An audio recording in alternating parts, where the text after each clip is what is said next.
Truth that sets free. Hope for your soul. Duck Facebook radio station.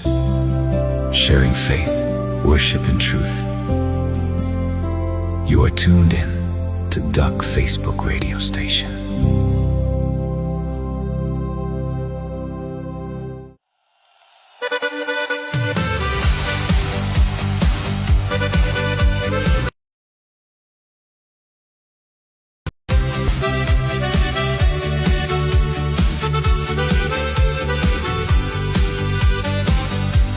Ek het bly kyk totdat trone reg gesit is. 'n Oue van daar gaan sit het.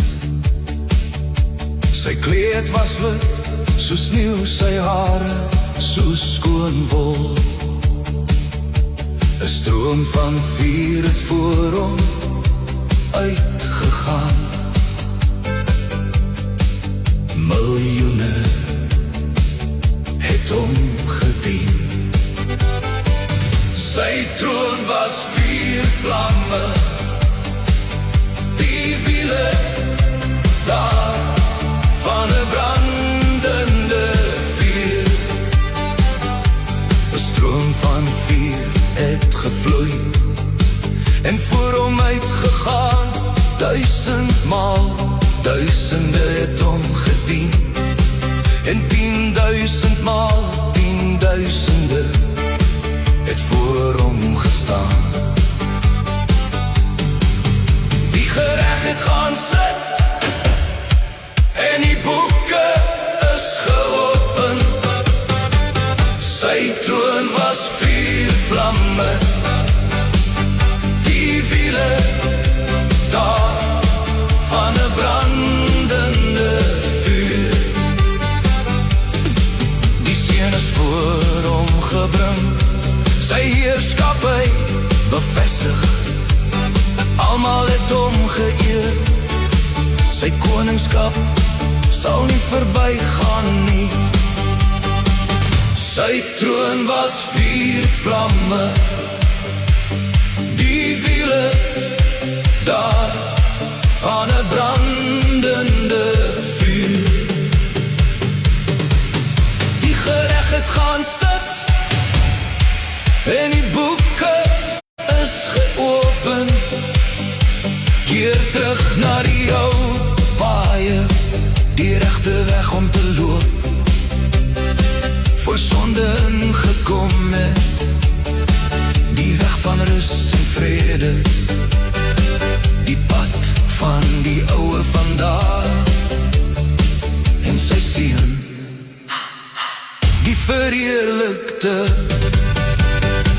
Sy troon was vier vlamme, die wiele daar van 'n brandende vuur.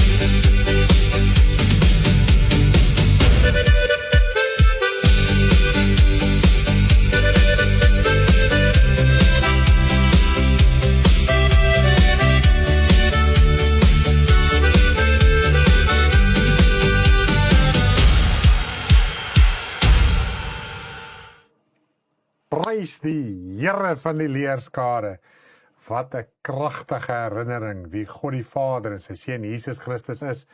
Uit Daniël geskryf. As ons Daniël verstaan, net hoofstuk 7 van Daniël, dan gaan ons glad nie argumente hê oor enige iets van die Godheid nie. Maar nietemin, jy is ingeskakel, ons het so 'n bietjie 'n spesiale uitsending vanaand, na aanleiding van 'n vraag wat 11 gevra het vanoggend vir my, in die boek van Hebreërs, wat natuurlik 'n verwysing is ook na die psalms, die profetiese woord van die Here Jesus sê hy het die psalms ook in vervulling gebring. So daar's geweldig baie profetiese woord van Jesus in psalms wat in vervulling gekom het. Nou Hebreërs 1, so vanaf vers 8, haal aan uit psalms uit en hy beskryf ook die vervulling daarvan. Is dit nie amazing nie? Nou dit gaan oor die Godheid ensovoorts. Is Jesus God? Hoe moet ons dit verstaan? Want hierdie psalm, as jy die konteks nie reg verstaan nie, kan dit nogal jou lelik op 'n dwaalspoor sit. En nou ja, vanaand, soos die Here wil en leiding gee, so gaan ons antwoorde by die Here kry wat skriftuurlik gesond is, sonder om enigiets te ignoreer. En ek wil jou vra soos wat die boodskap aangaan, ek gaan nie onnodig vanaand se uitsending uitrek nie. As daar nie sekere vrae is nie, gaan ek nie sekere punte opper nie, maar soos wat ek aangaan, vra jou vrae hierop, kommentare, of as jy gewaagd genoeg is, kan jy vir my 'n WhatsApp voice note stuur, of my sommer bel hier op die lig, dan praat ons met almal.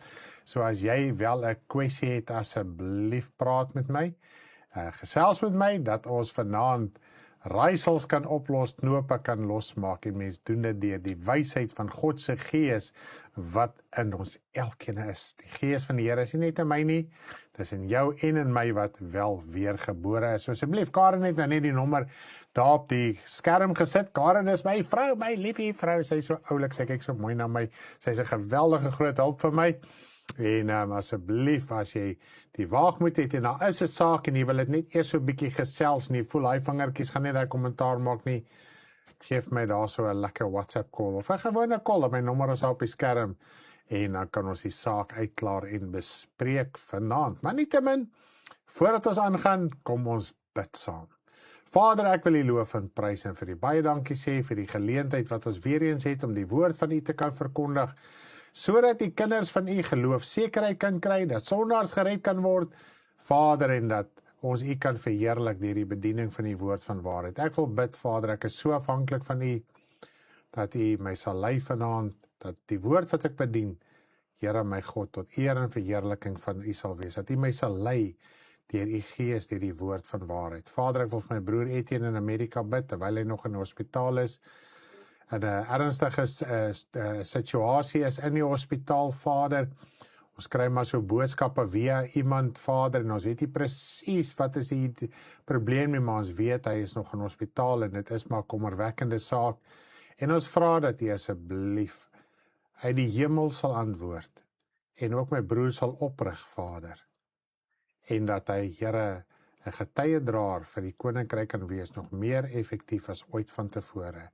En ons dank U daarvoor, Vader. U woord leer ons moet vir mekaar bid. Ons moet saamkom as gelowiges, dit wat ons nou op die lig doen, met elkeen wat in sy hart en gedagtes en met sy lippe saamstem, Vader, is besig met hierdie samekoms, Vader. Dit is wat die werklikheid, die werklike woord intersessie beteken, is om 'n vergadering saam te roep, gebede, smekinge, voorbedes, is om saam te kom as gelowiges, om vir ons medebroers en susters te bid, as ook in die wêreld wat gered moet word, Vader. Daar is soveel wat vanaand gered moet word, en wat nog nie weergebore is nie, Vader, en ek dink is Werner wat nou een keer dit so mooi gestel het, as jy nie wil hemel toe gaan nie, dan haat jy jou eie lewe, want jy moet ander lief hê soos wat jy jouself lief hê. So as jy wil hemel toe gaan, moet ons lewe so inrig, sodat ander ook, Vader, dit duidelik kan sien, en hulle lewe volgens dit kan uitsorteer om hemel toe te gaan. Ek dank U daarvoor, dat ons osself kan lief hê, en dat ons ander kan lief hê, soos wat U hulle lief het, Vader. En ons dank U vir, leer ons vanaand uit die woord uit, leer ons dit wat ons doen, Vader, dit is woorde van U. Ek aanvaar elke woord in die Bybel as U woorde, as woorde wat vanaf die troon van U afkom, heilige, rein woorde, geïnspireer deur die Heilige Gees, en ek wil dit nie vertroebel deur my eie gedagtes, idees en opinies nie, maar slegs, Vader, die gesuiwerde woord bedien. In Jesus se naam. Amen. Ja, ons met die woord eer, as ons kan verstaan wie en wat is die woord, stry ons nie maklik oor die woord nie. Nou maklik stry mense oor die woord. Ag, die Bybel sê so, en ag, die Bybel sê so, en die mense slaan mekaar met skrifte in die woord, en hulle sê die Bybel, as om te verstaan, die opdragte wat hierin is, die gebooie wat hierin is, gesuiwerde woorde, 7 maal gelouter in die smeltkroes van die aarde, gelouter, prys die naam van die Here. God is nie bang en was nie bang van die begin af dat sy woorde gelouter en gesuiwer sal word nie. En ons het 'n gelouterde woord, en as ons in hierdie woord vashou, dan gaan dit in ons werk om ons te louter en te suiwer. Nou ja, vanaand het ons 'n kwessie, en wanneer ons verkeerde opvattings het, en dis wat die woord ons leer, ons word ook gewas, gereinig deur die woord.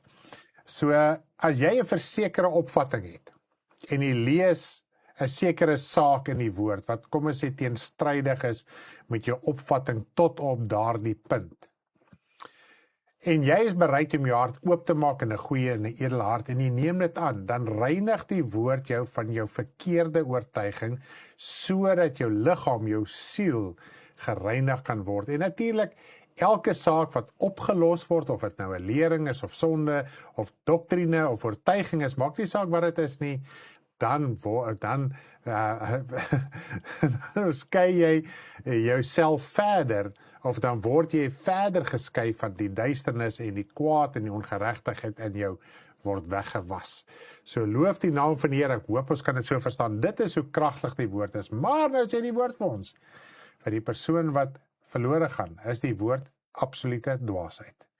Maar vir die een wat gered word, vir die een wat dit aanneem, dis die krag van God tot redding. Let wel, die woord van die Here.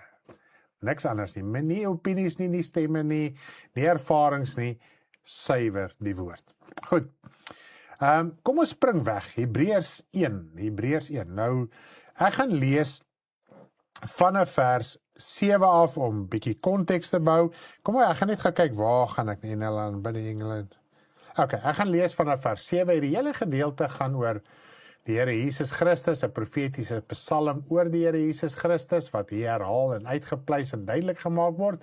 Nou, ek gaan die skrif vanaand vir julle op die skerm sit, ek wil net al my goediekies hier so reg kry, sodat julle saam met my kan lees op die skerm, maar nie net op die skerm nie, as jy jou Bybel by jou het, lees sommer saam in jou Bybel, dat jy kan sien, ek lees dit wat in jou Bybel staan. Nou, ek lees uit die Afrikaanse Bybel, 1933-53 vertaling, of soos die ou vertaling soos dit bekend staan, dit is die mees oorspronklikste Afrikaanse vertaling. Goed, so kom ons lees net daaruit, kom ons begin. En van die engele sê hy wel, hy wat van sy boodskappers winde maak, en van sy dienaars vuur vlamme, ons het mos daai lied ook geskryf rondom hierdie saak. Prys die Here. Maar van die Seun, nou praat hy van Jesus Christus. U troon, o God, is tot in alle ewigheid. Die scepter van u koninkryk is 'n regverdige scepter. U het geregtigheid liefgehad en ongeregtigheid gehaat. Daarom het o God, u gesalf met vreugdeolie bo u metgeselle. En u o Here, het in die begin die aarde gegrondves, en die hemele is die werke van u hande. Ek wil dit gaan so 'n bietjie aanlees, net so 'n bietjie ietsie interessants deurgaan. Hulle sal vergaan, maar u bly, en hulle sal almal soos 'n kleed verslyt. Soos 'n mantel sal u hulle toerol, en hulle sal verander word, maar u is dieselfde, en u jare het geen einde nie. So hierso sê hy vir ons heel eerste, ek wil net gou eers hier, voor ek nou net gou so 'n bietjie 'n side note maak, soos hulle sê, hierso kan ons duidelik sien, God het die hemel en die aarde gemaak, maar dit gaan vergaan. God het nêrens ooit gesuggereer dat hierdie aarde gaan herskep word nie. Nou, ook die oorspronklike aanhaling kom ook uit Psalms. Ek gaan nou nie al daai skrifte en al die dele doen nie. Hierdie is nou net so 'n ekstra gedagte. As jy 'n naslaan Bybel het, sal jy wel die naslaan vers daar kry, die naslaan Psalm daar kry. Wat hy daar sê, u het in die begin die aarde gegrondves, en die hemel is die werke van u hande. Hulle sal vergaan, maar u bly tot in ewigheid. So hulle sal vergaan. Die woord is vas, selfs in die Ou Testament. Terwyl die mense die hoop gehad het dat iets op die fisiese aarde gaan gebeur, en nou Petrus, hulle tot op die heel laaste, voordat Jesus opgevaar het hulle nog die denke gehad, as jy in die Handelinge 1 gaan lees. Het hulle gevoel dat die Here Jesus het gekom om hierdie aarde te herstel, hierdie koninkryk, hierdie dinge, ensovoorts, ensovoorts. Maar selfs in die Psalms is dit opgeteken, dit sal vergaan. Nou, nadat die Heilige Gees uitgestort was, toe kon jy hoor, toe verstaan Petrus vir die eerste maal, dit het nooit gegaan oor hierdie aarde nie. Nou hierso lees ons die bevestiging, wie ook al die skrywer van Hebreërs was, daar's gissinge omdat daar nie 'n naam bo is nie, maar as ons na die skryfstyl kyk, is dit moontlik wel Paulus gewees. Maar nietemin, dit is maar net 'n tegniese punt, dit maak nie saak nie, dit bly die woord van God, ongeag wie hy geskryf het, want dit is deur die Gees van die Here geïnspireer. So, met die gevolg is, die aarde en die hemele gaan vergaan, dit staan vas. Nou in Openbaring lees ons van die nuwe hemel en aarde, en Jesus het gesê, as ek klaar is met daai nuwe hemel en aarde, gaan ek julle hier kom haal. Wanneer? By die wederkoms. En ek gaan julle vat daar waar ek is. Hy het nie gesê, ek kom terug hier naartoe, en hier gaan dinge herstel word. Dis gissinge, dis dinge wat in die Bybel ingelees word, wat glad nie die waarheid is nie. Goed, maar nietemin, kom ons gaan terug na die onderwerp toe. Is Jesus God? Nou natuurlik, hierdie skrifgedeelte in Hebreërs, vir al die vers, en kom ons skryf net gou weer terug daar op die skerm, sodat ek vir u duidelik kan wys, wat is die saak daar? O God, u God het u gesalf met vreugdeolie bo u metgeselle. So hier praat hy van Jesus en God die Vader, in een sin.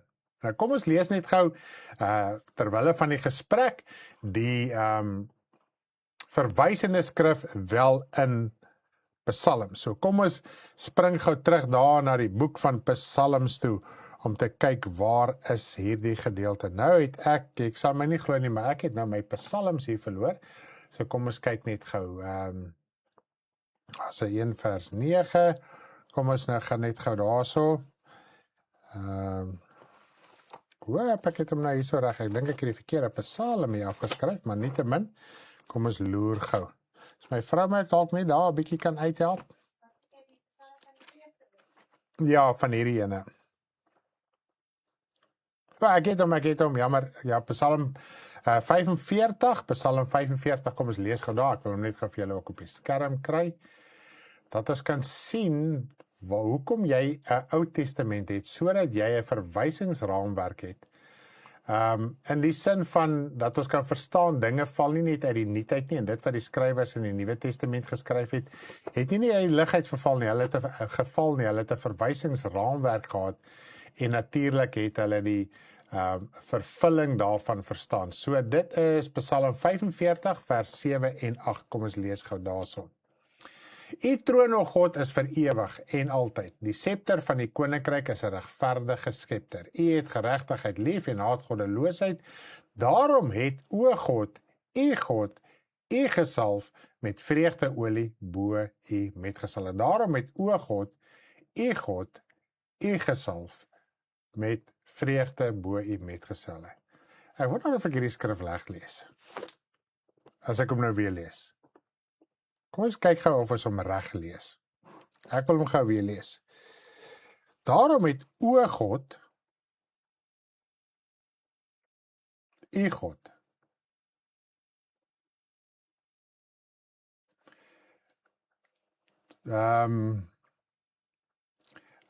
ek weet nie hoe om die volgende sin te stel nie, maar hoe verstaan julle as 'n mens dit so lees? Engeltjie, kan jy dalk vir my insig verleen? Of enige iemand hierso? Ons is besig met 'n Bybelstudie, so ons gaan nie hierdeur jaag nie, ons gaan gedagtes oordink. Daarom het, o God, u God.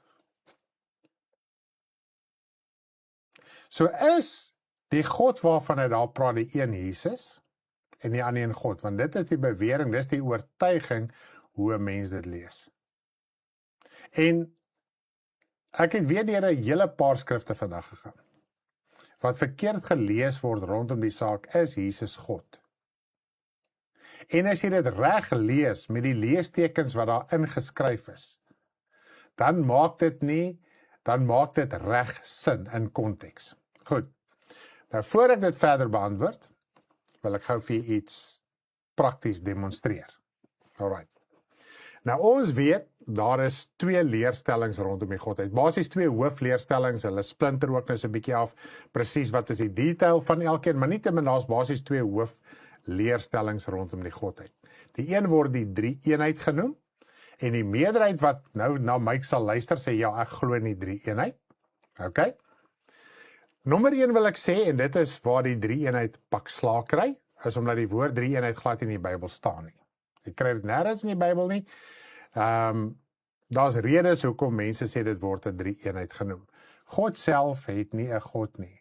So een is Jesus. Okay, hierso sê Lindy, God self het nie 'n God nie. So een is Jesus. Okay? Dis nou 'n vraag natuurlik. Nou sy vra die vraag. Want ek wil hê ons moet net vir 'n oomblik bietjie stil staan hierop. Daarom het God, u gesalf met vreugde bo oor olie. Praat hy regtig daar van Jesus en God? Is die een God regtig Jesus? Dink jy lees, dink ek, regtig? Hoe lees 'n mens partykeer hierdie skrif? Die persoon het met God gepraat en toe met Jesus, toe hy sê, u God. Okay. Right.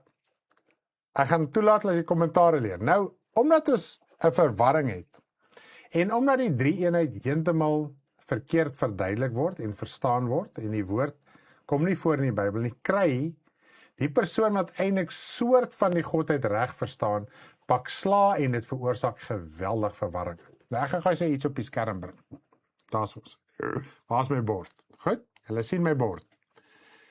Ek het die drie-eenheid, dis die drie-een en dan die eenheid. Nou in die middel is die Vader, Jesus die Seun en die Heilige Gees.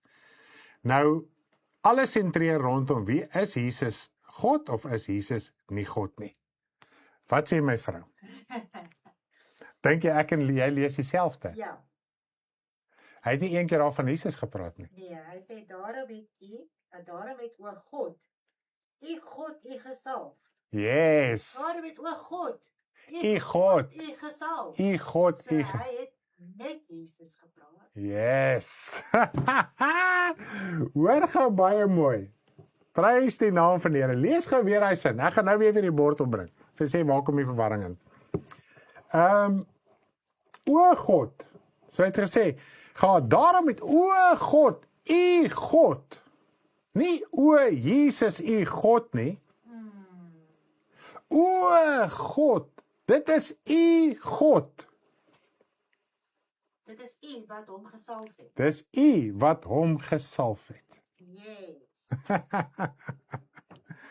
Mens moet die Bybel reg lees. Daar's 'n Psalm, daar's soos die Engels een ook so, therefore God, your God. Therefore God, your God. Nou beklemtoon dit. Kom ons haal die, want omdat nie daai een God is nou tussen hakies, so hy sal lees, therefore God has anointed you. Therefore God, your God, Jesus, your God, Anointed you. Ja, anointed you. daarom het Jesus, u God, het u gesalf. Yes, so mens moet die leestekens reg lees. Wow. Dis vir my ook amazing. Ek moet op 'n ander wyse verduidelik, maar hierdie is crazy. Hierdie is makliker. Yes, dis mind-blowing. Ek moet op 'n moeiliker manier verduidelik. Dit is eintlik baie maklik. Prys die naam van die Here. Verstaan julle dit? Yes. Dit is mal. Gees van die Here gee vir ons wysheid om die skrifte te verstaan. En ons weet God die Vader het die reg en die mag en die autoriteit om te salf, en hy het Jesus gesalf. Yes. Dit weet ons, al die wonderwerke, tekens en alles waarmee saamgaan. Hoëpriester, die hoëpriester was gesalf gewees ensovoorts. Alfie, ek wil weet, ek sien julle is ingeskakel, maak dit vir jou sin, laat weet my asseblief, ek weet julle was in 'n milieu gewees waar julle baie met die dinge gekonfronteer was, so laat weet my, maak dit vir julle sin asseblief, gesels met my. Right, kom ons gaan terug na ons eenheidsbord toe. Hier is eintlik waar die verwarring in kom. Hier is waar die verwarring kom, want daar word gereken die drie-eenheidsleer en die eenheidsleer is twee verskillende leerstellings. Hoe elkeen het verwoord, verskil. Maar ek gaan vir julle vanaand bewys dat albei die leerstellings eintlik presies dieselfde. Yes. Alright. Nou nommer 1, wat leer die drie-eenheid ons? Ek meen ook ek kom uit die kerk uit 3 susters waar jy dit. Yes, kry dit, Alfie, kry dit. Maak, ag ek is so opgewonde. Ek sien almal verstaan. Sjoe, sê hulle self. Wonderlik sê Kitty. Wow, wie is daar nog hier? Ek dink is nog kom met 'n Lally sê wow. Elmarie, ek dink dit is God alleen. Okay, daai is nou al God alleen en so aan God gespreek wat word Jesus 'n seun van God. Die persoon, okay. Daar in Jesus van lewe. Okay, punte en kommas is baie belangrik. Okay, Nommer 1, as ons kyk. Ek gaan nou eers vir julle so skryf. God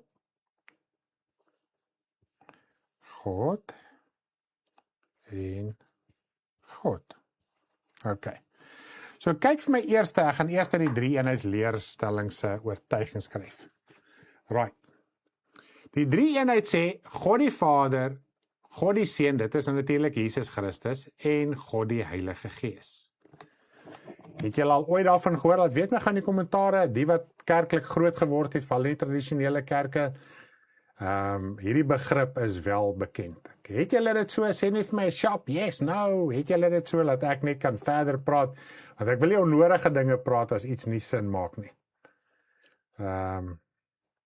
Punt en kommas, ek gee net so 'n bietjie kans, ek weet julle is so 'n bietjie agter my, ek gaan net die bordjie gou weer oplig. So dis die 3 eenheidsoortuiging, God die Vader, God die Seun, God die Heilige Gees. Goed. So wat sê die 3 eenheidsleerstelling eintlik? Dat Jesus is God, Jesus is God en God is God. Yes. Nou probeer hulle met allerlei sirkeltjies en eierdoppe en gele en witte en alles verduidelik. Daai verduideliking werk nie. OK, ek gaan nou vir julle baie mooi verduidelik. Moenie stres nie. Jep, mense sê hulle het hom gehoor, dis hy. Nou kom ek wys vir julle gou wat is die eenheidsleerstelling. Jammer vir hierdie agter, hier was 'n probeerslag. Dus kom ek agter die whiteboard gaan beter werk. Alright. Okay, wat weet jy? Elmarie. Vader, Seun en Heilige Gees is in eenheid. Alles bly dieselfde. Nie 3 verskillende gode nie. Dit is waar die probleem lê. Jep. Dis waar die probleem lê. Ek weet ons kan in geweldige diepte vanaand ingaan, daarom gaan ek net die kwessies aanraak wat geopper is, sonder om die res te doen. OK. Is julle reg vir hierdie ene? Is julle reg? Sê vir my, is julle reg? Daar gaan ons. Nou, om eerlik te wees, wat is die verskil tussen die eenheidsleer en die 3 eenheidsleer? Net die manier hoe die sin gestel word, is dit nie so nie? Want jy kan 'n stelling op meer as een manier stel om presies dieselfde ding te sê. Die 3 eenheid sê, God die Vader, die eenheid sê, Vader is God. God die Seun, Jesus Christus, is God. God die Heilige Gees is God. So, net die manier hoe dit gestel word, dis al. Maar die betekenis van beide is presies dieselfde. Nou, met die mond erken die mens, Jesus is die Seun van God, en God. Nou, Jesus kan nie die Seun van God en God die Vader wees nie. Wat ek in die konteks bedoel met God, dis God die Vader. Okay, so dis belangrik om dit te verstaan. Ek dink altyd daaraan, God het op die berg gesê, dit is my geliefde Seun in wie ek welbehae het. Dit is presies so, Lindy. Dit is presies so. Dit verander nooit. Jesus is die Seun van God. Daarom het hy gesê, ek is, voordat Abraham daar was. Hy het nie gesê, ek is, I am God nie, I am the Son of God. Hy mag op aarde, hy het sy disippels stilgemaak daaroor, en ook demone wat erken het, hy is die Seun van God, terwyl hy op aarde was, het hy stilgemaak, en hy het vir sy disippels gesê, jy is op die berg van verheerliking. Julle mag nie hierdie dinge sê, nie voor ek gesterf en opgestaan het uit die dode uit nie. Goed, so dit is belangrik, eers toe hy die dode opgestaan het, Romeine 1 vers 4, is hy met krag verklaar, dat hy wel die Seun van God is. Jesus het nooit ooit na homself verwys as God nie. Altyd die Seun van God. Goed, of die Seun van die mens terwyl hy op aarde was, maar natuurlik het sy disippels geweet, hy is die Seun van God en hy het saam met hulle gestem en dit erken. Alright. Maar dit mag nog nie amptelik bekend gewees het in die res van die wêreld, nie alvorens hy opgestaan het uit die dode en die Heilige Gees is uitgestort nie. Nou ek wil gou vir julle ook nog 'n interessante versie so lees. As julle vra het, asseblief moenie skroom om te vra nie, soos julle kan sien, die Here gee vir ons geweldige insig hier vanaand. Ek dink dit is hierdie skrifgedeelte.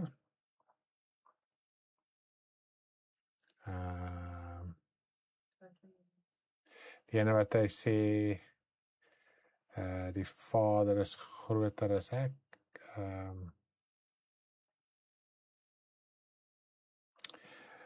Ek net gaan nog so skrif hier so lees.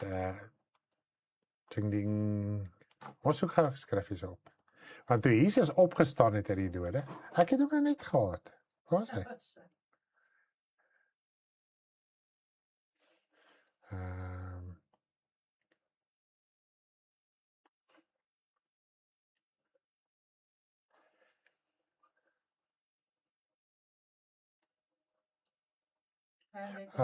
Vier. 14:28. Yes, daar is ek by hom. Dankie my vrou, kom ons gaan gou na Johannes 14 van 28 toe, ons blaai gou soontoe. Julle het gehoor dat ek aan julle gesê het, ek gaan weg en kom weer na julle toe. As julle my lief het, sou julle bly wees dat ek gesê het, ek gaan na my Vader, omdat my Vader groter is as ek. So Jesus het erken die Vader is groter as hy. Nou ook nadat hy die dode opgestaan het, ek dink dis in Johannes ook, wat hy gesê het vir Maria, ek vaar op na my Vader en julle Vader en my God en julle God. Kom ons kry die skrif gou daar. Ek dink is ook in Johannes, hier by Johannes 16 rond. Kom ons beloer gou daarso. Of verder. Ek raak my nie aan nie. Johannes 20 althans. Dink ek. Johannes 20 vers 17. Kom ons kyk gou daarna. Johannes 20 vers 17. Right, daar gaat ons. Jesus sê vir haar, raak my nie aan nie, want ek het nog nie opgevaar na my Vader nie, maar ga na my broeders en sê vir hulle, ek vaar op na my Vader en julle Vader en my God en julle God. So, as God ons God ook is dit op dieselfde meriete en manier as wat God die Vader, Jesus se God en Vader ook is. Die Here Jesus het altyd die Vader verhoog.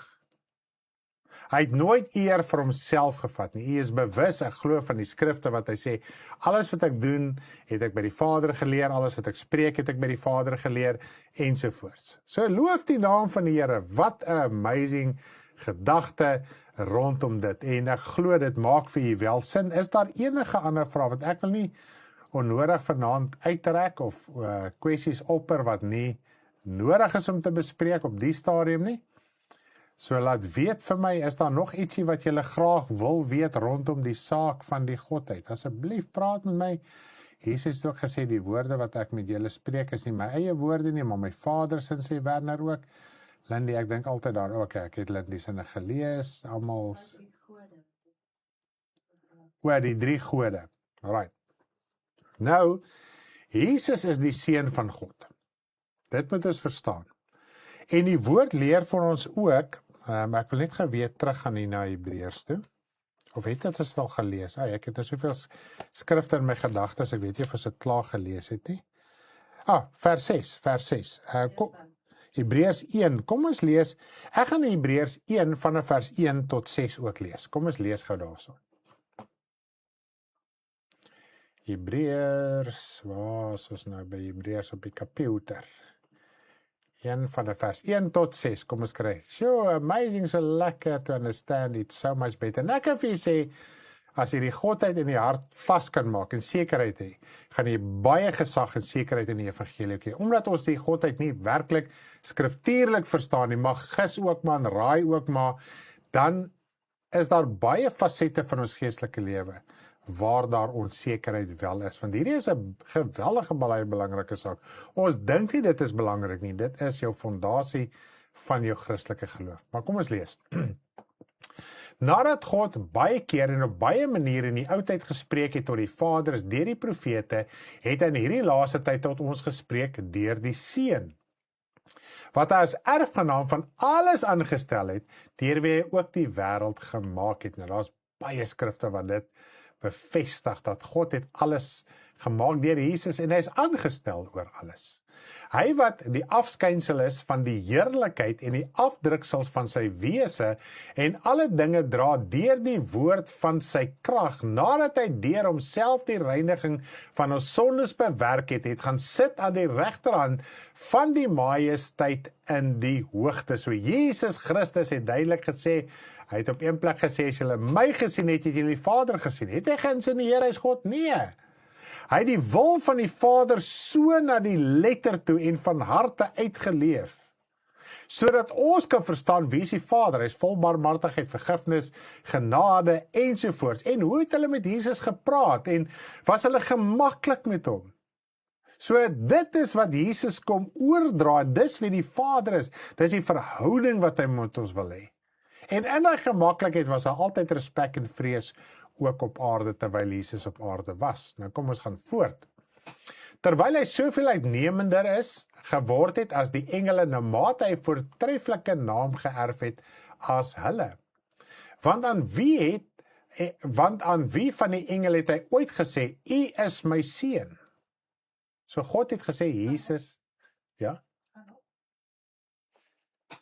U is my seun, vandag het ek u gegenereer. En weer, ek sal vir hom 'n vader wees en hy sal vir my 'n seun wees. En wanneer hy weer die eersgebore in die wêreld inbring, sê hy, en al die engele van God moet hom aanbid. Wat is daai aanbid? En hier kom die verwarring. Dis eer, dis respek betoon. Dit is wat aanbid is. So as jy God aanbid, bewys jy hom eer, jy bewys hom respek, jy betoon eerbiedigheid teenoor God. En so moet ons ook teenoor Jesus, want hy het gesê, Jesus het ook op 'n plek gesê, ons moet hom eer, soos wat ons die Vader eer. Ander woorde, dieselfde respek en agting wat ons moet hê. So ons moet Jesus aanvaar as die seun van God, hom erken as die seun van God. As ons sê Jesus is God, dan doen ons afbreek, dan eer ons nie Jesus nie. As ons Jesus in 'n posisie insit, waar hy nie moet wees nie, dan eer ons nie Jesus nie. En net so die Vader. So wie is Jesus? Hy is die seun van God. En nou sê die woord, ons moet ook mekaar eer. Ons moet ook respek hê vir mekaar. Ons moet ook agting vir mekaar hê.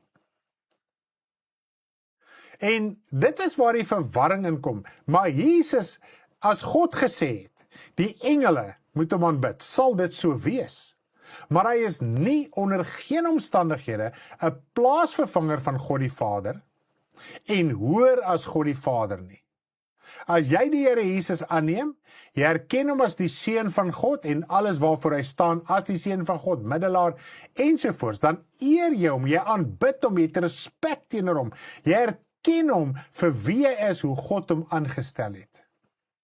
As ek jou as kind van die Here respekteer, dan eer ek God ook, wat jou as my broer en suster ook in my lewe ingebring het.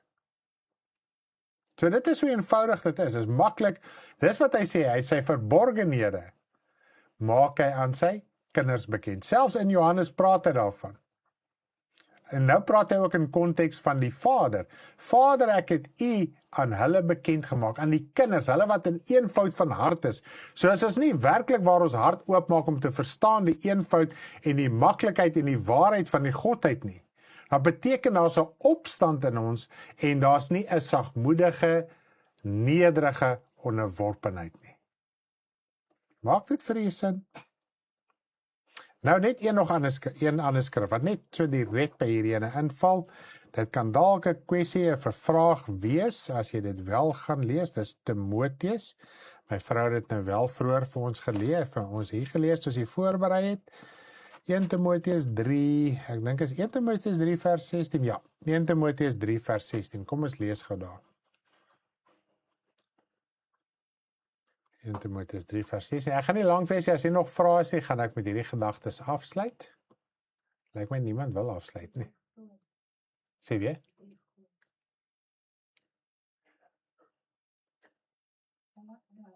Okay, nee, ek kan ook net verduidelik. So Jesus is nie God nie, hy is die seun van God. Dis reg, ja.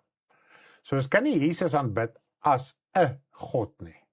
Hy is die Seun van God. As ons Jesus vereer, dan sê ons nie, hy is nog 'n God anderste as God die Vader nie. Hy is die Seun van God. Ja, dis God die Vader is 'n aparte wese. Jesus Christus is 'n aparte wese. Nou nie die lied wat ons in die begin gespeel het van die oue dae, gaan lees gerus deur Daniël 7. Hy verduidelik dit so mooi, die oue van daar is God die Vader op die troon gesit het en hoe die Seun van die mens na hom toe gekom het. Nou die Vader werk alles deur Jesus deur middel van sy Heilige Gees. Sy Heilige Gees is wie hy is. Hy bereik, want die Gees is lewe. So deur die Gees openbaar hy sy lewe, sy heiligheid, sy reinheid, wie hy is aan ons deur die woord Jesus Christus. So die Gees van die Here is deel van die Vader. Dit is die lewe van die Vader wat deur Jesus Christus aan ons geopenbaar word. Goed. Kom ons lees gou 1 Hulle werk net in 'n eenheid saam. Hulle Ja. is nie een. Ja, dis net 'n eenheidswerking. So dis nie een liggaam of een wese en in daai een wese is almal en is eintlik een nie. Nee. Die Vader, die Seun is apart. Goed? Hulle werk in 'n eenheid saam. Dit is wat die huwelik ons ook moet leer. As jy getroud is, wat sê die woord man en vrou word een? Hy het in die begin man en vrou een gemaak. Hulle albei het aparte liggame gehad, maar hulle het as een wese gefunksioneer, natuurlik tot die sonde ingekom het. Nou moet die huwelik ons weer leer van daardie heilige eenheid. Nou kom die Here Jesus en hy sê ook vir ons moet een word. Kom ons lees gou daai skrif. Ek wil hom net gou weer opsoek. Ek het al die skrifte gehad, maar dit het heeltemal verdwyn. Maar nietemin, ons gaan nou nie daar worry nie. Wat sê hy? Ons moet een word met hulle. Soos hulle met ons.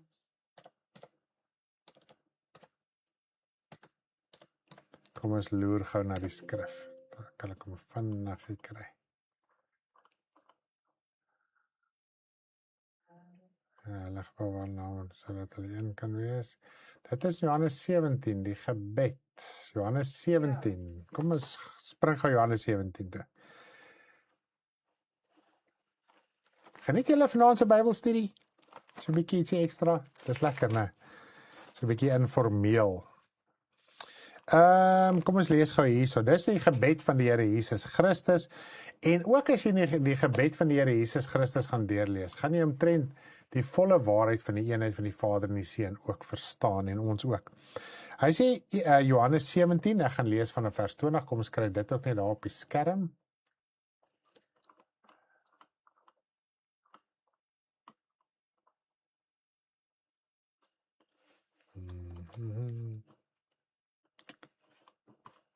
Nou, het hy weer teruggespring na die eerste en het ook daar kom ons. Right, vanaf vers 20 af. Maar ek bid nie vir hulle alleen nie, maar ook vir die wat deur hulle woord in my sal glo. Is amazing te dink Jesus het vir jou gebid. Dat almal een mag wees, net soos U, Vader, in my en ek in U. Dat hulle ook in ons een mag wees, sodat die wêreld kan glo dat U my gestuur het. En ek het hulle die heerlikheid gegee wat U my gegee het, sodat hulle een kan wees, net soos ons een is. Is dit nie amazing nie? Nou, die feit dat ons met die Vader en met die Here Jesus een word, maak nie dat ons ewerskielik God raak en in die plek van God is nie. So hierso kan ons baie duidelik sien dat die Here Jesus beskryf die eenheid wat hy in die Vader het, wat hy saam met die Vader het, wat hy deel met die Vader. Hy sê ons moet ook daardie eenheid bereik wat hy en die Vader bereik het, met mekaar en met hulle. En dan sê vir ons, as ons wel daai strewe het, dan kom bly beide die Vader en die Seun in ons deur middel van die Heilige Gees. Hulle verlaat nie die hemel en kom bly in hulle liggaamlike wese in jou siel nie. Dis deur middel van die Heilige Gees wat die Vader en die Seun in jou geopenbaar word, en dit is hoe die koninkryk van God in jou geopenbaar word, is deur middel van die Heilige Gees. In daardie eenheid.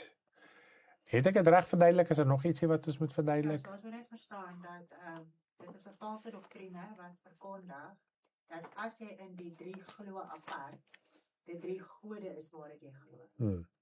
Dit is God die Vader, die Seun en die Heilige Gees en hulle is in 'n eenheid wat saamwerk. Yes, ja, dit is 'n belangrike punt wat my vrou nou noem. Want as 'n mens sê God die Vader en die Seun apart en dan die Heilige Gees ook, is daar bewering wat sê ons aanbid drie gode, maar dit is glad nie so nie. Jy erken Jesus as die Seun van God. Jy erken die Vader as die Vader, die hoogste gesag, die Vader van God, die Vader en God van Jesus, sowel as die Vader en God van ons, en dan ook God openbaar en werk deur die Heilige Gees. En ook die groot ding is, waar dit ook baie keer inkom, en ek wil dit net gou dalk vir u vinnig noem. Hoekom baie keer die Christene pak slaag kry oor die Godheid? Is omdat mense glo dat God is Jesus of Jesus is God, en dat die Heilige Gees is God of God is die Heilige Gees. Dan vra mense direk vir Jesus dinge, en hulle vra direk dinge vir die Heilige Gees. En dan bid ook die Heilige Gees en spreek die Heilige Gees en sê, come Holy Spirit, en dit is, hulle vat autoriteit en hulle beveel eintlik die Heilige Gees en die Here Jesus om dinge te doen wat teenstrydig is met die woord. Nou nommer 1, die Here Jesus het ons geleer, enige iets wat ons vra, moet ons die Vader in sy naam vra. Ok, ons gaan nou 1 Timoteus 1:16 verduidelik. Moet ons die Vader vra, ok, in sy naam. Nêrens ooit in die Hele Testament word ons beveel of aangespreek of gesuggereer dat ons die Heilige Gees dinge mag vra nie. Want die Here Jesus het gesê, die Heilige Gees sal nooit uit homself uitspreek nie. Maar alles wat in Jesus geopenbaar word deur die Vader, neem die Heilige Gees uit en hy spreek dit tot ons. Ons aanbidding, ons verheerliking moet tot God die Vader wees. Jy eer die Here Jesus Christus vir wie hy is. En dit is die gesonde orde. Nou sodra jy met die Heilige Gees praat, asof dit 'n aparte wese is, of as God self en so ook die Here Jesus, dan is jy eintlik besig, want nou praat jy buite die woord. Jy doen dinge buite die konteks van die skrif, buite die gesonde leerstelling. Dan plaas jou in die posisie dat jy beskuldig kan word dat jy besig is met drie gode. En dit is die verwarring in die Christelike kerk. As jy net vat hoe mense bid, dan bid hy tot Jesus, dan bid hy tot God, dan bid hy tot die Heilige Gees. Mense weet jy, hulle is in 'n verwarring. So jy het nie 'n geestelike vastigheid. As jy sê, Here, van wat sê Here ek praat nie, praat jy van die Here God Almagtig of die Here Jesus Christus. Want die Here is ook 'n groot kwessie wat ek nie te veel in detail wil ingaan nie. So Here beteken heerser. En Jesus het gesê, julle sê ek is Here en Meester en ek is dit. Hy het dit nooit ontken nie, maar hy het nooit gesê hy is die Here God Almagtig nie. God het hom as heerser aangestel. Ons het nou net in Hebreërs die een skrif gelees, daar's baie sulke skrifte in die woord van die Here. So hy is deur God as 'n heerser aangestel, Rabbi, Meester. Ok, dit is wat Here ook beteken. Right. En as jy sê Jesus is God, haal jy hom uit die posisie van middelaar uit. Ja, en onmiddellik as jy sê, Jesus is God, dan sê jy Jesus is nie middelaar nie. En glo my, die eenheidsleerstelling, ek was binne in hulle binnekringe gewees, jare gelede. Hulle sê baie dinge met die mond, en toe hulle leerstellings my stap vir stap verduidelik, toe sê hulle, Jesus is nie ons middelaar nie. So, maak die saak of jy het onkunde of uitkundigheid, hierdie saak probeer uitsorteer en sê, Jesus is God nie, sê jy, Jesus is nie meer die middelaar nie, of hy is nie die middelaar nie. Ok, maar as jy sê, Jesus is die Seun van God en erken dit en verstaan dit, dan aanbid jy nie 'n aparte God nie, aanbid deur die Here Jesus die Vader. En jy eer Jesus deur te erken hy is die middelaar, hy het sy lewe kom gee, hy is die lam wat geslag is, ensovoorts. Goed, so dit reg wanneer ek bid tot God deur die wil van Jesus. Nee. Dan dit gaan nie oor die wil van Jesus nie, dit gaan oor die wil van God die Vader. In die naam van Jesus. In die naam van Jesus Christus. Kom ons lees dan gou daai vers. in die naam van Jesus Christus. Onthou net, dit gaan nie oor, Jesus het gesê hy die wil van die Vader kom doen. So jy kan bid en bid en bid, as die Vader nie die saak bevestig of uitsorteer, wat ewe van die Vader afkom, dit sal deur Jesus geskied in jou lewe. Dis nie andersom nie. So die oomblik is jy, en dit is wat gebeur, nou leer ons om te bid tot Jesus, asof Jesus iets anders te gaan doen as God die Vader. En as jy direk bid tot Jesus en sê, Jesus, gee vir my 'n brood, dan deur middel van jou oortuiging sit jy Jesus in 'n posisie van 'n ander God in jou lewe. En dit is waar ons as Christene pak slaag kry, want ons verstaan nie hierdie saak reg en ons maak vas in ons hart nie. Ja, en die drie-eenheid word nie genoem in die woord.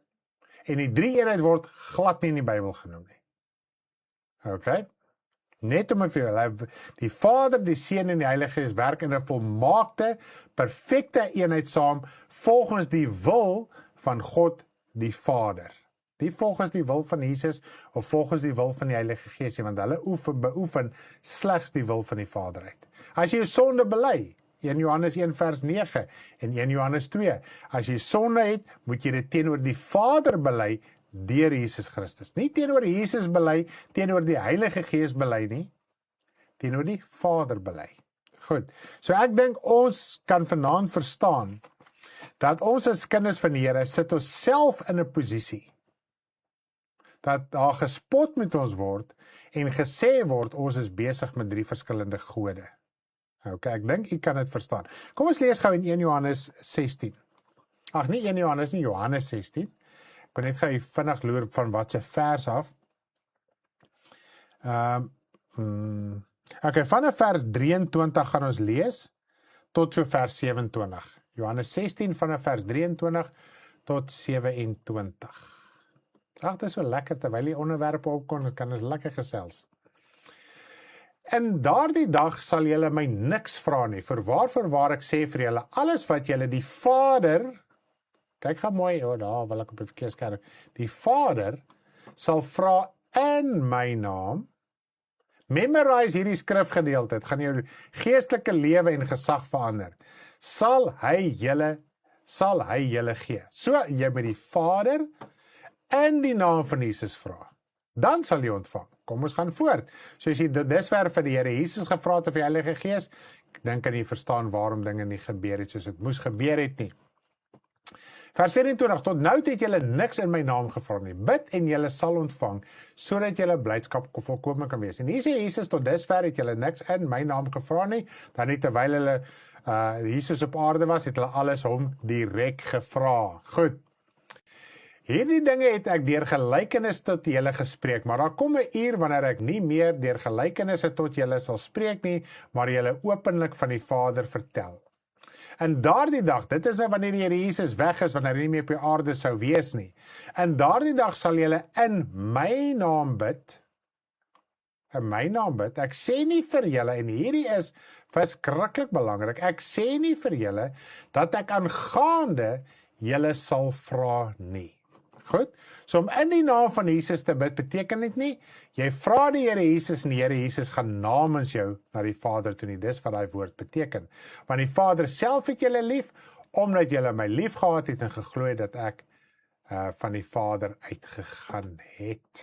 Ek dink dit maak sin, merk die skrif, leer hom, verstaan hom van harte, pas dit toe van harte, en jou geestelike lewe gaan ingrypend verander, want Jesus het altyd die gesag erken. Die hoofman oor 100 het gesê, ek verstaan, u is 'n man onder gesag.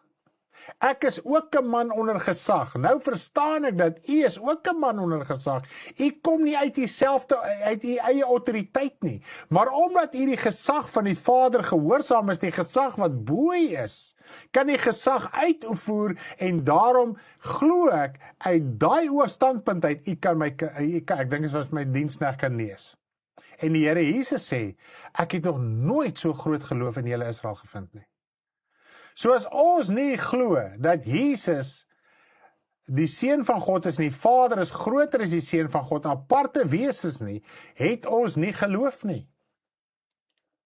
Want hy sê toe, hierdie hoofman het verstaan, en hy sê vir Jesus, ek verstaan iets van u, en die Vader, ek verstaan iets van die Godheid. Toe sê hierdie man, ek het nog in Israel nie so geloof gekry nie. Prys die Here. Nou is dit nog 1 Timoteus. Dit gee vir jou geestelike gesag. En ek kan vir jou sê, as jy begin bid, jy mag enige tyd sê, Jesus, dankie dat u die middelaar is. Ek bid ook, ek dink u het al gehoor as ek bid, dan sal ek sê, Here Jesus, u het gesê, so en so en so en so en so. Maar ek vra die Vader, ek praat met die Vader, want die Vader is die hoogste gesag, aanvaar die hoogste gesag. As ons nog besig is met die gedagte van liewe Jesus, is ons 'n klein babietjie in die Here. En dit is ons sit ons ongelukkig in 'n posisie om dan nie geleer te wil word rondom die woord van waarheid nie. Want hierdie is vaste spystipe leringe wat ek vanaand vir u gee, om dit te kan aanvaar, om dit te kan aanneem. Okay? So, ons moet uit ons kinderskoene en uit ons onkunde uitkom. Ek kan onthou toe ek die eerste keer hierdie skrifte gelees het. Ek was so verbuister, daar was nou geen prediker na wie toe kon gaan nie, want niemand kan dit vir jou verduidelik nie. So as jy nog kwessies het, asseblief kontak ons, dan kan ons lekker saam met jou gesels. Jesus maak dit duidelik in hierdie skrif dat elkeen 'n verhouding met die Vader moet hê. Hy kan nie namens ons 'n verhouding met die Vader hê nie. Dit is baie mooi gestel. Jesus het nie namens ons 'n verhouding nie, ons het deur hom 'n verhouding met die Ons Vader. mag die Here Jesus eer, Jy, ons kan nie dinge vra nie. jy mag hom eer en sê baie dankie dat u kom sterf het, u is die lam. Ek meen, daar's soveel eer bied gedeeltes, veral ook in die Nuwe Testament oor die Here Jesus. In Openbaring sien ons dit, en jy mag dit doen enige tyd. Maar as jy iets wil vra, as jy iets wil weet, vra jy die Vader. En op een plek sê ek, ons doen alles in die naam van Jesus, en ons dank God die Vader. Okay. Die Vader het Jesus aarde toe gestuur, so God is nog altyd in die hemel. Daar's sy. Kom ons lees gou hierdie vers en ons klaar hom gou uit. 1 Timoteus 3 vers 16. Kom ons kry hom gou ook op die skerm.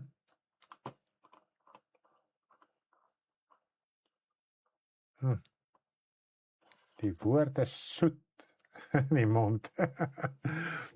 Dit bewe in die maag. Bewe in die maag. En onteenseglik, die verborgenheid van die godsalige is groot. God is geopenbaar in die vlees, is geregverdig in die gees, dan het Jesus is ons regverdigmaking. Hy het verskyn aan engele, ons het dit gelees in Hebreërs, is verkondig aan die heidene, ek meen dis die evangelie van die Here Jesus, is geglo in die wêreld, is opgeneem in heerlikheid. God is geopenbaar in die vlees. Dis natuurlik nou die kwessie wat die kwessie is dit nie so nie? Nou kom ons gaan gou oor. Weereens, soos wat ons vroeër gesê het ons eintlik al klaar die duidelikheid oor die skrif gekry. Jesus het alles gedoen asof God die Vader, hy's 'n afdruksel van die Vader. Met ander woorde, wat is 'n afdruksel? Dis so goed soos God self, maar dit is nie God nie. So Jesus het God die Daad het hy alles presies dieselfde as God gedoen. in woord en daad het hy alles presies dieselfde as God gedoen. So wat het die skrif gesê? Jesus het vir God kom openbaar terwyl hy in die vlees was. God kan onmoontlik, hy het vir Moses gesê, niemand kan op aarde lewe. Kan my sien en op aarde bly lewe nie. God kan onmoontlik aan hierdie sondige wêreld geopenbaar kan word. Hy sou gebrand het, dis presies wat by die wederkoms gaan plaasvind. So Jesus, omdat alles deur Jesus gemaak is die verlossingsplan deur Jesus, is die verlossing deur die Here Jesus Christus. Jesus aanvaar volle verantwoordelikheid van alles op een plek, sê selfs ook die kinders wat u vir my gegee het, u kinders wat u vir my gegee het, waarvoor ek moet verantwoordelikheid neem. Dankie my vrou. En Jesus vat sy verantwoordelikheid. Hy ontwyk nie sy verantwoordelikheid nie, maar hy vat nie die eer vir homself as God die Vader nie. Hy bly die Seun Jesus Christus. So as jy glo Jesus is God en die Heilige Gees is God en God is God en jy wil dit eerstens sien as drie aparte wesens en elkeen sê is God, maar dit is God, maar is ook nie God, is baie die mekaar, dan sit jy self in die posisie dat iemand vir jou kan kom sê, maar jy is dan besig met drie gode. Maar as jy verstaan, Jesus is die Seun van God, God die Vader is die hoogste gesag, die autoriteit in die hemele, en dan ook die Heilige Gees is die lewe van God wat geopenbaar word deur Jesus Christus. Hy spreek nie uit homself nie. Jy kan ook nie die Heilige Gees aanbid nie. Jy kan nie die Heilige Gees iets vra nie. Terwyl mense die Heilige Gees dinge vra, volgens hulle voel hulle dis die ware Heilige Gees, kry hulle ervarings. Dis nie Dis jou eie emosie en is bose ervarings. Daar's ook 'n valse vuur. In die Ou Testament praat die Bybel ook van die valse vuur. Daar's 'n valse gees ook in die Christelike kerk. En dis hoe Satan homself openbaar. Is deur valse oortuigings van sekere waarhede soos die godheid. Ja, jy glo jouself, jou eie stem, jou eie kop, jou eie gedagte praat harder as die woord van die Here. Want Jesus is geheel en al gehoorsaam aan God. Geheel en al gehoorsaam aan God. Dit is presies. Jesus verteenwoordig God op aarde. Dis wat hy presies gedoen het. So dit is hoe die Vader geopenbaar was in die vlees. Maar dis nie die Vader wat, Jesus was nie die Vader nie. En die Vader was nie op die aarde nie. Goed. En selfs met Jesus, terwyl hy op aarde was, het die Vader ook deur die Gees met hom gespreek. En ons het eintlik die leerstelling aanvaar, dit is eintlik vas in harte van die drie eenheid. En dit is hoekom mense sukkel om die godheid te verstaan. Ons moet losbreek van dit en die eenheid waarin hulle werk verstaan. Yes, dit is baie mooi gestel. My vrou het nou verskriklik mooi gestel. Ons is so vasgevang in die hele beginsel van die drie eenheid leerstelling, hoe dit verduidelik word. En ons moet werklik waar daaruit begin losbreek en verstaan dat die Vader, die Seun, die Heilige Gees werk in 'n eenheid. Goed, dit is waar dit gaan. Ek erken Jesus het in die vlees gekom, hy het gesterf, opgestaan uit die dode, hy het sy lewe kom gee, hy is die middelaar seun van God. God die Vader is die hoogste gesag van ons almal. Jesus het gesê, ek vaar op na my God en julle God, my Vader en julle Vader. Goed, die feit dat God ons God is, maak ons nie God nie. Dit maak ons 'n kind van God, 'n seun van God, 'n diensknegt. Josef was, ja, dit is ook reg so, Marlies, maar Josef was eintlik 'n mooi voorbeeld in die Ou Testament, 'n profetiese daad, hoe Josef aangestel was in Egipte, hy het die seelring van die vader gehad. Nou as jy die seelring van die koning gehad het, is dit net sowel die koning self was daar. En hy het gesê, niemand mag 'n voet verroer in Egipte sonder die bevel van Josef nie. Toe sê hy ook vir Josef, want hy net, my troon is nog hoër as joune. So wees maar versigtig. Jy moet mooi trap, jy moet verstaan wat my wil ook is en dit uitvoer. So die koning het ook deur Josef op daai stadium Egipte regeer. Maak dit sin? So thank you so much for tonight's Bible study. This was super awesome to learn more about the word. Dit is so lekker. Ek geniet dit. Dit is lekker. Daar sê op hierdie stadium is daar nie meer vrae kwessies nie. As daar iets is, asseblief kontak my. Ons kan enige tyd dit weer bespreek op die lig, op 'n diens of wat ook al. Maak nie saak nie. Wat van ja. Dit het wel afsluit. Okay, kom ek vandag. Dit is so super cool. Omdat ons het nou in Hebreërs 1 gelees. En as in Kolossense ensovoorts gelyke skrifte, ek kan nie al die skrifte lees, is onmoontlik. Ek het 'n hele Bybelstudie reeks ook oor dit op my YouTube kanaal. Hy sê hierso, laaste dag spreek tot ons seun, wat hy as erfgenaam van alles aangestel het, deur ook die wêreld gemaak het. So die beginsel is, God het alles deur Jesus gemaak. Kom ons lees gou Johannes 1 vers 1 en dan gaan dit vir jou baie mooi verduidelik. Dit is eintlik baie maklik. Maak jou hart oop. Maak jou hart oop, ontvang dit in 'n goeie, edele en 'n sagmoedige hart. Ons veg nie met die woord nie, ons verkondig die woord van waarheid. Dankie deur elkeen wat leer almal. Ek is nog nie klaar nie, julle mag nie afsit nie.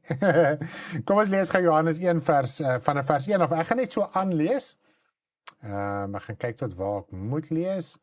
En kry die skrif op die skerm. In die begin was die woord, en die woord was by God, en die woord was God. Hy was in die begin by God. Natuurlik was dit hierdie gedeelte, en die woord was in die begin was die woord, en die woord was by God.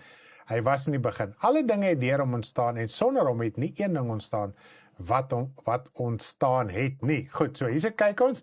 In die begin was die woord, en die woord was by God, en die woord was God. Nommer 1, let op na die verlede tyd. Was nie, is nie. Nommer 1. Okay. So, hoe moet ons nou hoe was die woord God? Onthou net, ek wil gou vir julle verduidelik. Hier is 'n geweldige verwarring. Die oorspronklike woord, en almal gaan aan oor die oorspronklike Griekse woord van logos. Jy hoef nie die woord logos te ken nie, maar nietemin terwille van mense wat al met hierdie dinge te doen gehad het, as 'n mens baie keer 'n krisis het met Johannes 1, het jy al van die woord logos gehoor. Goed. Die woord logos beteken, dis 'n woord wat gestalte gevind het. Okay?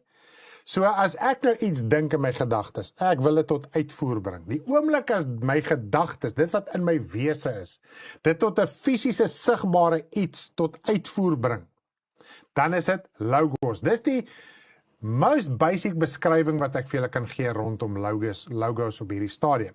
Nou vergelyk hy daai term met en net so by the way, logos is nie 'n goddelike term nie, dit was 'n algemene begrip onder filosofe ensovoorts in die tyd van Jesus.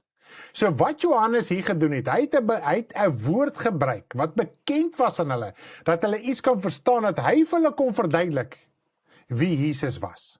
Okay? En nog steeds is. Nou nommer 1, alles het deur Jesus ontstaan. Nou nie alvorens Jesus 'n gestalte gehad het voordat hy in hierdie aarde geopenbaar was nie. As hy nie 'n gestalte gehad het nie, was hy nie logos nie.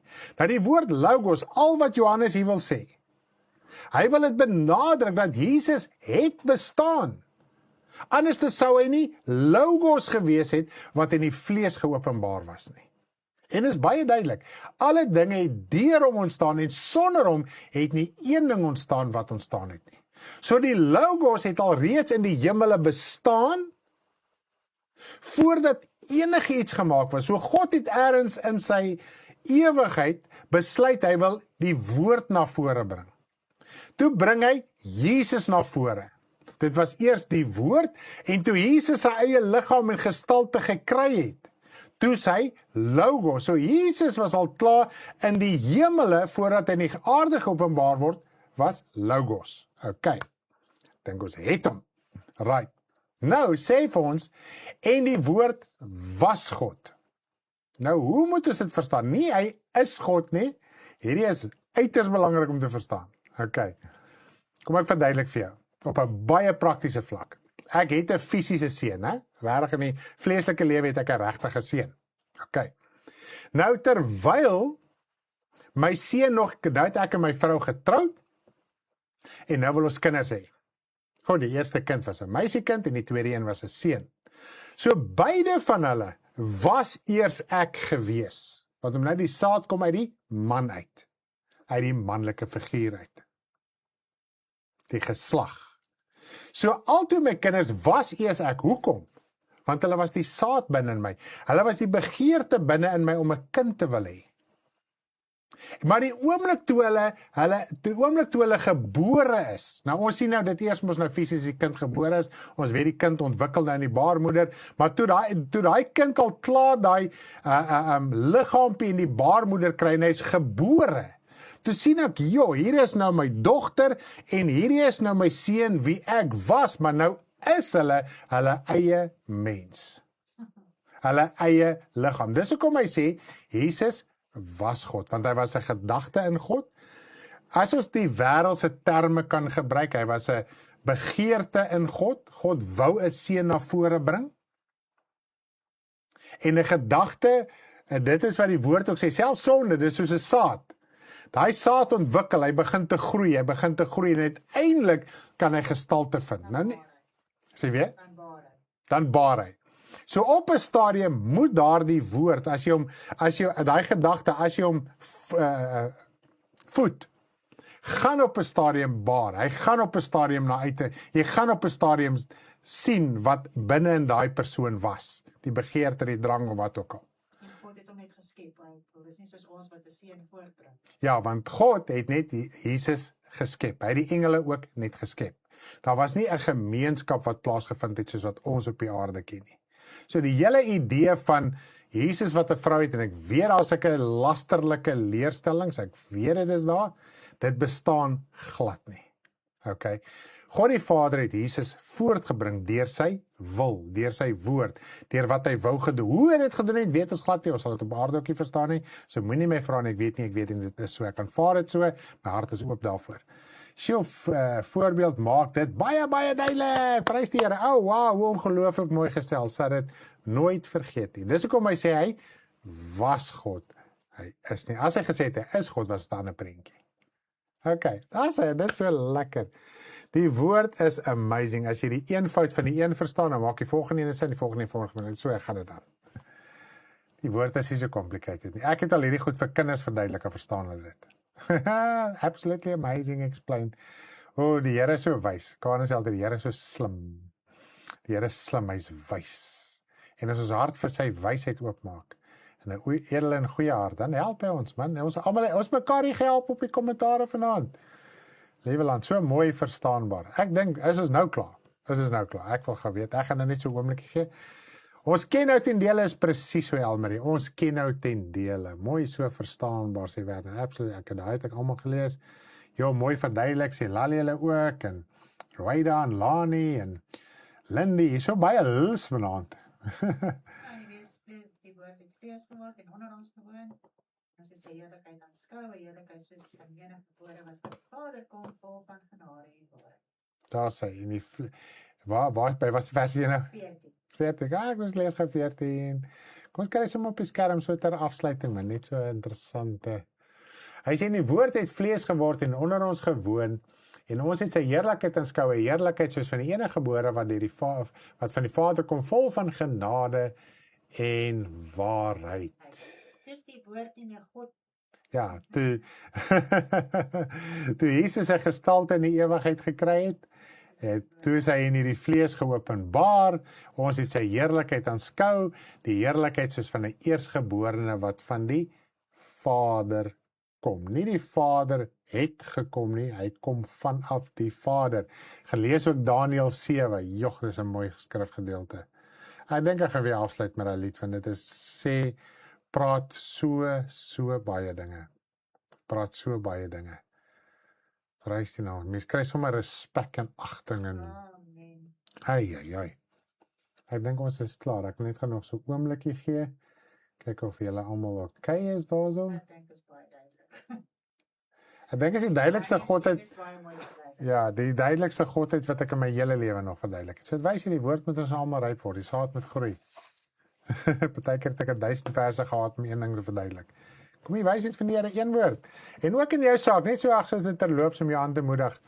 Jy sit dalk met 'n geweldige knoop in 'n raaisel. Een droom, een gedagte wat jou hele wêreldoortuiging ensovoorts verander. Ek het 'n vertroue in die Vader as dinge bietjie raf en tambel as ek Here een splitsekonde, een woord, een gedagte, een droom en alles is anders. So sit daai vertroue in ons hemelse Vader. Kom ons sluit af met weer die oue vandaan. Luister nou mooi aandagtig. Ek dink dan sal jy dit beter waardeer en gelees. Doen jouself 'n guns. Gaan lees ook Daniël 7. Lief vir julle, lekker aand. Môre aand, 6:30, Karen, Bybelstudie, geestelike wêreld. Ons is nou besig met die geestelike dinge. Daar's 'n geestelike wêreld. Lief vir julle. Bye bye.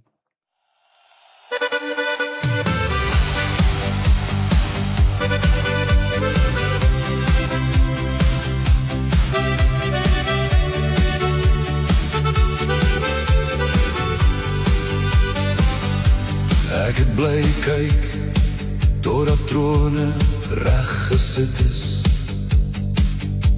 'n Oue van daar gaan sit het.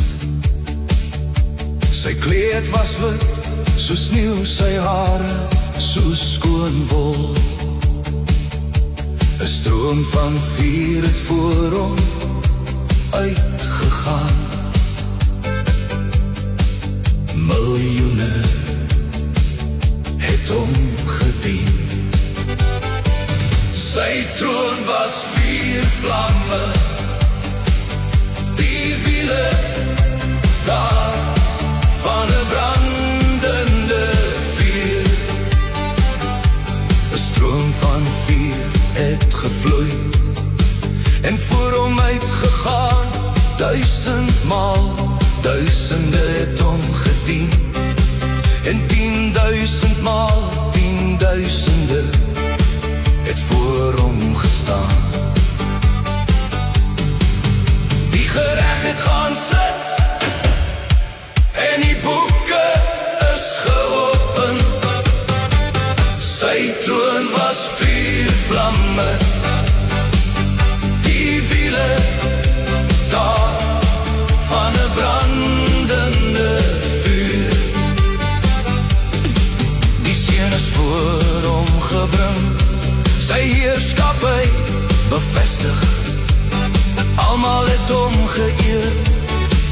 Sy koningskap sal nie verbygaan nie. Sy troon was 4 vlamme, die wiele daar van 'n brandende vuur. Die gereg het gaan sit en die boeke is geopen. Keer terug na die ou paaie, die regte weg om te loop. Voor sonde ingekom het, die weg van rus en vrede, die pad van die ouwe vandaar en sy seun, die verheerlikte. Sy troon was 4 vlamme, die wiele daar van 'n brand